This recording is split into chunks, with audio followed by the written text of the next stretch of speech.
Saudações, leitores e seguidores do Instituto Liberal. Eu sou o Lucas Berlanza e esse é mais um IL Flash, aquele momento da semana em que a gente elenca os 7 artigos que mais impactaram, que mais fizeram sucesso no nosso site oficial e nas nossas redes sociais. E hoje os 2 primeiros artigos do nosso IL Flash, na verdade, são um só.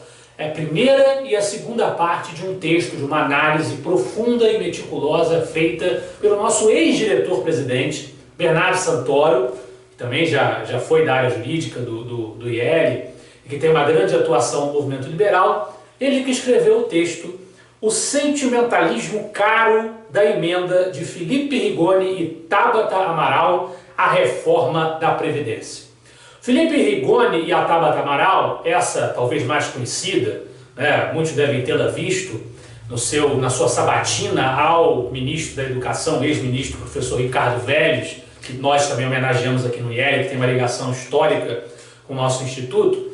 Mas os dois são parlamentares que foram eleitos seguindo ali a plataforma do movimento Acredito, que é um desses movimentos suprapartidários de renovação política que surgiram aí no Brasil, que tem, na avaliação do Bernardo, e pessoalmente nós concordamos, um colorido meio que de centro-esquerda, um colorido que tenta modernizar a imagem da social-democracia brasileira, mas que não se despe completamente dos seus vícios estatizantes, dos seus vícios estatistas, intervencionistas. E é isso que o Bernardo enxerga nas emendas que esses 2 parlamentares apresentaram à proposta de reforma previdenciária do Ministério da Economia de Paulo Guedes. Nós vimos que a Tabata e o Rigoni até concordaram com a necessidade da reforma da Previdência, com a necessidade de empreender essa reforma por conta dos riscos à solvência fiscal do país, mas eles propuseram algumas emendas, algumas modificações que, na avaliação do Bernardo, só conseguem 2 coisas: atrasar a aprovação urgente e necessária da reforma e prejudicar o nível da economia que a reforma pretende fazer. Se a gente conseguisse aprovar a reforma na sua integralidade, como Paulo Guedes e sua equipe a desenharam, eles estimam que a gente chegaria a uma economia de 1 trilhão em 10 anos, né? Bernardo acredita que, aprovando a reforma com as emendas desses 2 parlamentares, a economia cai bastante. Ele aponta aí algumas dessas emendas: a manutenção do tempo mínimo de contribuição em 15 anos, o ataque aos supersalários e aposentadorias, que à primeira vista todo mundo concorda que tem que atacar. Mas acontece que alguns deles estão na Constituição, são direitos que não podem ser constitucionalmente contestados e que teriam que ser, não tem jeito, tem que aguardar as pessoas morrerem, né, e pararem de receber esses benefícios. Tentar mexer numa coisa que será infrutífera, que não se vai obter nada com isso, não se vai chegar a lugar nenhum, só vai atrasar a reforma. É isso que o Bernardo aponta. Antecipar a aposentadoria para desempregados, entre outras medidas que o Bernardo critica na proposta dos 2, que na concepção dele confundem a previdência, a reforma previdenciária, com a adoção de políticas assistencialistas, sendo que as 2 coisas deveriam estar completamente separadas. Mudando o espectro ideológico aí da esquerda, da social-democracia modernizada do Acredito, avaliada pelo Bernardo, para a direita, nós temos um artigo do João César de Mello. O Brasil é um país de direita? Infelizmente as coisas não são bem assim. A gente tem ouvido nos últimos anos um certo lugar comum de que a maior parte da população brasileira é conservadora, tem viés liberal, né, de direita, né, só não tinha uma representação partidária, né, que simbolizasse, que canalizasse essa vocação ideológica da sociedade. E a FGV fez uma pesquisa dizendo que nos últimos tempos a direita cresceu muito no Brasil. Aqueles que se identificavam como sendo de direita aumentaram muito o seu percentual, o seu número. Acontece, como o João César de Mello aponta, infelizmente não é bem assim. É claro, é verdade que existe uma certa moralidade conservadora predominante na sociedade brasileira, no povão, no grande povo brasileiro, e tem também uma certa vocação empreendedora dos brasileiros, se essa vocação se permitir desenvolver. No entanto, existe com muita força no nosso imaginário social a ideia do Estado-providência, a ideia do Estado-papai. Isso ainda é muito difícil, ainda é muito forte, ainda é uma tradição muito antiga, própria do nosso patrimonialismo e das nossas estruturas historicamente burocratizantes. Então, esse problema ele faz com que não haja assim, tanta consistência em princípios de um ponto de vista liberal e conservador na sociedade. Isso ainda é algo a ser buscado. É preciso ser realista e assumir a realidade com a qual nós nos defrontamos, até para tentar modificá-la efetivamente.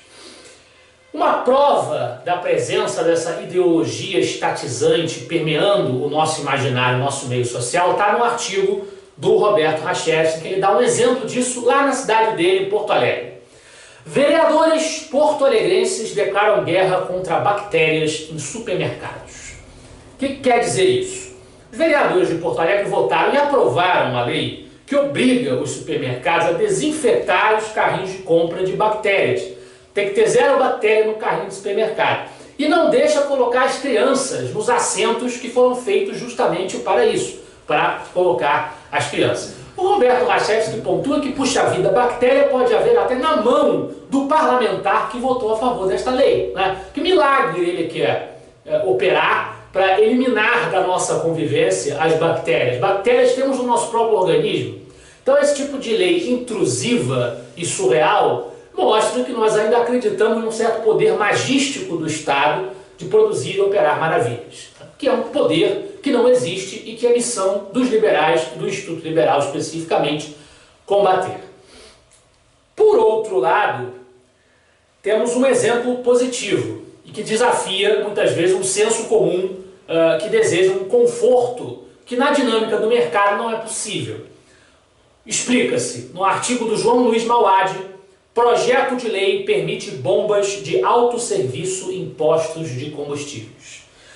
O Mauad está elogiando 7 deputados do Partido Novo que são autores de um projeto de lei que permite o funcionamento de bombas de autosserviço que podem ser operadas pelo próprio consumidor nos postos de abastecimento dos combustíveis. É uma medida que atende ao interesse do consumidor e, portanto, atende ao interesse da dinâmica do mercado, mas que tem o potencial de provocar algum desemprego imediato. Porque, como acontece na economia de mercado, a chamada destruição criativa, quando você desenvolve novas formas de serviço, novas mecanizações do serviço, isso vai extinguindo alguns empregos. Né? Então, pode ter esse efeito, isso vai gerar e gera reações corporativistas na sociedade. É preciso saber conviver com essa destruição criativa, procurar fazer um esforço para encontrar as melhores saídas, para as pessoas terem, conquistarem, se recolocarem no mercado e terem os seus empregos, mas não jamais abdicar dos avanços que são inevitáveis numa sociedade moderna, numa sociedade contemporânea.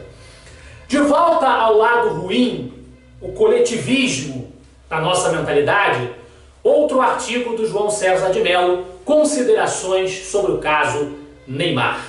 Todos nós devemos ter acompanhado o jogador de futebol da seleção brasileira, o Neymar, foi acusado de ter estuprado o seu novo affair, o seu caso, quando ele esteve no hotel com ela, no estrangeiro, foi acusado de ter praticado o estupro.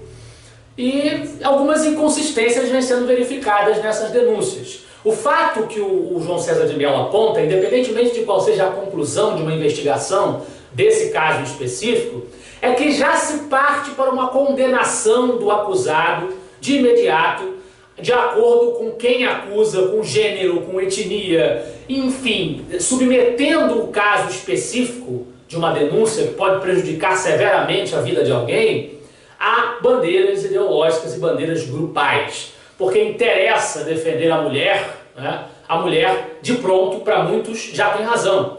Não se quer nem ouvir o argumento do outro, quando se sabe que há infindáveis casos de falsas acusações de estupro por aí afora. Então, é revoltante esse tipo de postura e é uma afronta ao individualismo saudável que o liberalismo e o João César de Mello, por consequência, preconizam.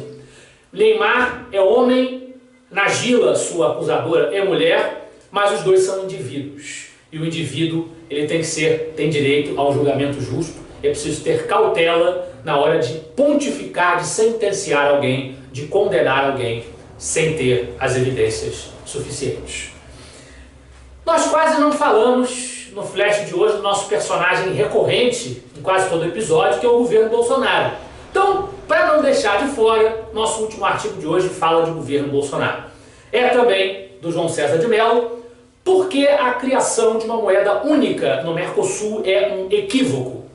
Nós tivemos a visita do presidente Jair Bolsonaro ao presidente Maurício Macri na Argentina, em que ele, ecoando, é bem verdade, uma ideia que o Paulo Guedes tinha defendido lá atrás, já há vários anos atrás, ele sinalizou com a possibilidade de estabelecer uma moeda única entre Brasil e Argentina e quem sabe até entre os países da América do Sul, entre vários países da América do Sul que entrassem nesse acordo. A gente sabe que existe na União Europeia o euro, então seria alguma coisa nesse sentido que seria feita aqui na América.